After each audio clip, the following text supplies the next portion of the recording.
students, welcome back to Bosco Campus Vision. In the previous session, we were discussing about student seminars as a method of learning business information.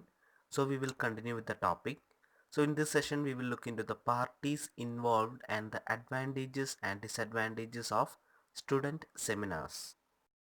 So the first one is parties involved in a student seminar. As we know, there are mainly three parties involved in a student seminar, that is the moderator, presenter and the participants. The three parties involved in a student seminar are the moderator, presenter and the participants. The first one, moderator. The moderator is the person who monitors the conduct of a seminar. The entire activities during the conduct of a seminar are coordinated by the moderator. He fixes the time and other conditions for the seminar. So moderator is the person who monitors the conduct of a seminar and fixes the times and other conditions for the seminar. So ഒരു സെമിനാറിൻ്റെ proper conduct monitor ചെയ്യുകയും അതുപോലെ തന്നെ ആ സെമിനാറിൻ്റെ സമയവും പലതരം കണ്ടീഷൻസും പ്രൊസീജിയേഴ്സും ഒക്കെ fix ചെയ്യുന്ന ആ ഒരു വ്യക്തിയെയാണ് നമ്മൾ മോഡറേറ്റർ എന്ന് പറയുന്നത്. ആ ഒരു പർട്ടിക്കുലർ സെമിനാറിൽ നടക്കുന്ന എൻറ്റയർ ആക്ടിവിറ്റീസ് കോർഡിനേറ്റ് ചെയ്യുന്നത് ഈ ഒരു മോഡറേറ്റർ ആയിരിക്കും.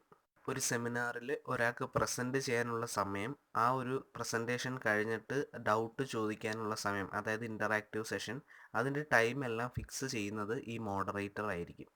So the success of A seminar is somehow dependent on the performance and monitoring of A moderator. The second party is the presenter. The presenter delivers a detailed lecture on the topic covered. His knowledge, thoughts, ideas and views related with the topic are communicated to the participants. So ആ seminar related topic discuss ചെയ്യുന്നത് അല്ലെങ്കിൽ detail ആയിട്ട് lecture ചെയ്യുന്ന ആ ഒരു വ്യക്തിയാണ് നമ്മൾ presenter എന്ന് പറയുന്നത്. സോ അദ്ദേഹം ആ ടോപ്പിക്കിനെ കുറിച്ച് നന്നായിട്ട് പഠിക്കുകയും മനസ്സിലാക്കുകയും ചെയ്തതിന് ശേഷം അദ്ദേഹത്തിൻ്റെ ഐഡിയാസും വ്യൂസും കൂടി കണക്ട് ചെയ്തിട്ടാണ് ഈ ഒരു സെമിനാറിൽ അദ്ദേഹം ആ ടോപ്പിക്ക് പ്രസൻറ്റ് ചെയ്യുന്നത്. ഫോർമൽ സെമിനാർസൊക്കെ ആണെങ്കിൽ ഏറ്റവും കൂടുതൽ ഇമ്പോർട്ടൻ്റ് ആയിട്ടുള്ളൊരു വ്യക്തി എന്ന് പറയുന്നത് പ്രസൻറ്റർ തന്നെയാണ്. ബിക്കോസ് അവിടെ ഒത്തുകൂടിയിരിക്കുന്ന എല്ലാവരും ആ ഒരു ടോപ്പിക്കിനെ പറ്റി കൂടുതൽ അറിയാനും മനസ്സിലാക്കാനും വേണ്ടിയിട്ടാണ് എത്തിയിരിക്കുന്നത്.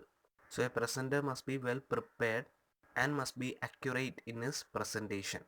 And the third and the last party is the participants. They are the members of a group who attend the seminar.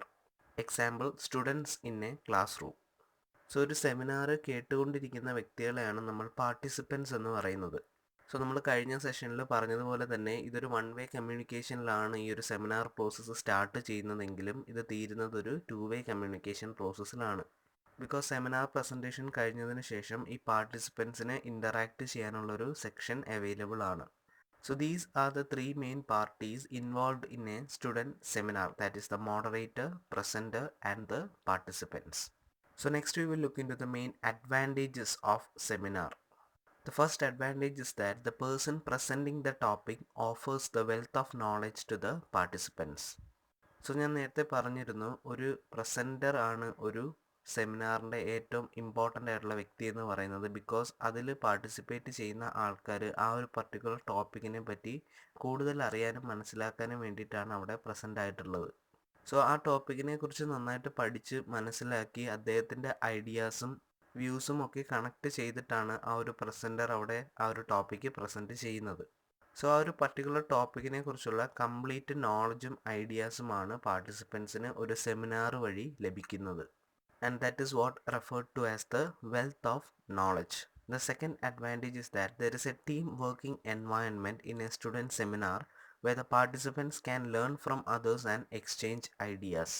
So ഒരു ഇൻഡിവിജ്വൽ പ്രസൻറ്റേഷനിലായാലും ടീം പ്രസൻറ്റേഷനിലായാലും in both the cases there is a team work involved.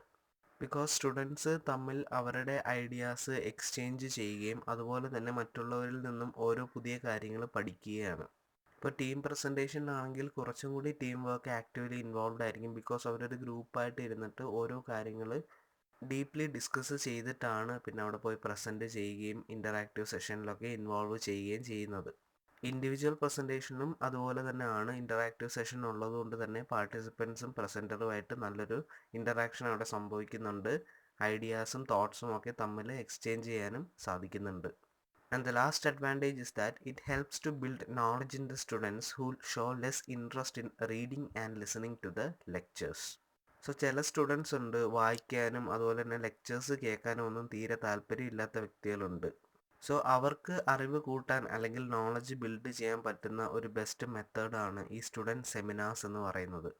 So ഇപ്പം team പ്രസൻറ്റേഷനൊക്കെ ആണെങ്കിൽ ഇപ്പോൾ ഒരു lecture വായിക്കാനോ അല്ലെങ്കിൽ ഒരു ബുക്ക് വായിക്കാനോ ലെക്ചേഴ്സ് കേൾക്കാനോ താല്പര്യമില്ലാത്ത വ്യക്തിയാണെങ്കിൽ ടീം പ്രസൻറ്റേഷനിലൊക്കെ അദ്ദേഹത്തിൻ്റെ ഇൻവോൾവ്മെൻറ്റ് എന്തായാലും കൊടുത്തേ പറ്റുള്ളൂ. സോ അങ്ങനെയുള്ള വ്യക്തികളിൽ നോളജ് ബിൽഡ് ചെയ്യാനുള്ള ഒരു ബെസ്റ്റ് മെത്തേഡാണ് സ്റ്റുഡൻറ്റ് സെമിനാർസ് എന്ന് പറയുന്നത്. So these are the main advantages of a seminar method. Next we will look into the main disadvantages or drawbacks of seminar method. First one is that the success of student seminars depend on the active participation of all the members in a group. A passive attitude of the group members reduces the quality of student seminar. So എല്ലാവരുടെയും participation ഒരുപോലെ ഉണ്ടെങ്കിൽ മാത്രമേ ഒരു student seminar successful ആകുകയുള്ളൂ. കുറച്ച് പേര് actively participate ചെയ്യുകയും കുറച്ച് പേര് പാസീവായിട്ട് പാർട്ടിസിപ്പേറ്റ് ചെയ്യുകയും ചെയ്യുമ്പോൾ അവിടെ ഒരു ആക്റ്റീവായിട്ടുള്ള ഇൻ്ററാക്ഷൻ ഉണ്ടാവുന്നില്ല, ഒരു ലൈവ്ലി സെഷനായിട്ട് അത് മാറുന്നില്ല. സോ ഇപ്പോൾ ടീം പ്രസൻറ്റേഷനൊക്കെ ആണെങ്കിൽ ഗ്രൂപ്പ് മെമ്പേഴ്സിൻ്റെ തമ്മിലുള്ള ഈഗോ ക്ലാഷ് അല്ലെങ്കിൽ അവർക്ക് അവരുടെ ഐഡിയാസ് പ്രസൻറ്റ് ചെയ്ത് മറ്റുള്ളവരെ അറിയിക്കാനായിട്ടുള്ളൊരു താല്പര്യക്കുറവ്, ഇതൊക്കെ ആ ഒരു സെമിനാർ സെഷനെ ഓവറോളായിട്ട് എഫക്റ്റ് ചെയ്യും.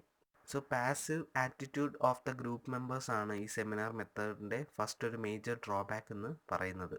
Second one is that the role of moderator or an instructor is very much crucial in the conduct of a student seminar. The effectiveness of a student seminar depends on the skill and efficiency of the moderator. So മോഡറേറ്ററിനെ പറ്റി നമ്മൾ detail ആയിട്ട് parties ഇൻവോൾവ്ഡിൽ പറഞ്ഞതാണ്. അതായത് ഒരു moderator ആണ് ഒരു സെമിനാറിൻ്റെ time fix ചെയ്യുന്നതും അതുപോലെ തന്നെ അതിൻ്റെ പ്രോപ്പർ കണ്ടക്റ്റൊക്കെ മോണിറ്റർ ചെയ്യുന്നത്. So the success of a student seminar or a seminar is ultimately dependent on the skill and effectiveness in the performance of a moderator. So moderator strong അല്ല, അദ്ദേഹം നന്നായിട്ട് activities conduct ചെയ്തില്ലെങ്കിൽ ഒരു student seminar ഫ്ലോപ്പായിട്ട് മാറും. The third and the last disadvantage is that sometimes the discussion in a student seminar may deviate from the original subject and result in unnecessary arguments, uproar, conflicts and quarrel. So ചില കേസസിൽ എന്തെങ്കിലും ഒരു ടോപ്പിക്കിനെ പറ്റി discuss ചെയ്യുമ്പോഴത്തേക്ക് അത് ആ സബ്ജക്റ്റിൽ നിന്നും മാറി വേറൊരു വഴക്കിലേക്ക് മാറാറുണ്ട്. അതായത് പ്രസൻറ്റർ അദ്ദേഹത്തിൻ്റെ പോയിൻ്റ് ഓഫ് വ്യൂ ഡിസ്കസ് ചെയ്യുമ്പോൾ അല്ലെങ്കിൽ പ്രസൻറ്റ് ചെയ്യുമ്പോൾ അത് ചില പാർട്ടിസിപ്പൻസിന് അംഗീകരിച്ചു കൊടുക്കാനായിട്ട് സാധിക്കത്തില്ല. സോ ആ ഒരു കേസിൽ അവിടെ ആർഗ്യുമെൻറ്റ്സ് സംഭവിക്കാറുണ്ട്, അൺനെസസറി ആയിട്ടുള്ള പല പ്രശ്നങ്ങളും സംഭവിക്കാൻ സാധ്യതയുണ്ട്. സോ ഒരു സെമിനാർ ഒരു ഡിബേറ്റിലേക്ക് മാറുമ്പോൾ അത് വേറൊരു രീതിയിലാവുകയാണ്. സോ ഇങ്ങനെ സംഭവിക്കുന്നത് സെമിനാർ മെത്തേഡിൻ്റെ ഒരു മേജർ ഡ്രോബാക്ക് ആണ്. ഫോർമൽ സെമിനാർസിലൊന്നും അങ്ങനെ സംഭവിക്കാറില്ല, എന്നിരുന്നാലും ചെറിയ ചെറിയ സ്റ്റുഡൻറ്റ് സെമിനാർസിലൊക്കെ അങ്ങനെ ചിലപ്പോൾ സംഭവിക്കാറുണ്ട്. And that too is the responsibility of the moderator to avoid such unnecessary arguments and allow the smooth conduct of the seminar. So these are the main disadvantages or drawbacks of seminar methods. So in this session we discussed about the main parties involved in a student seminar and the main advantages and disadvantages of student seminars and seminar method. Hope all are clear with the topic. Thank you.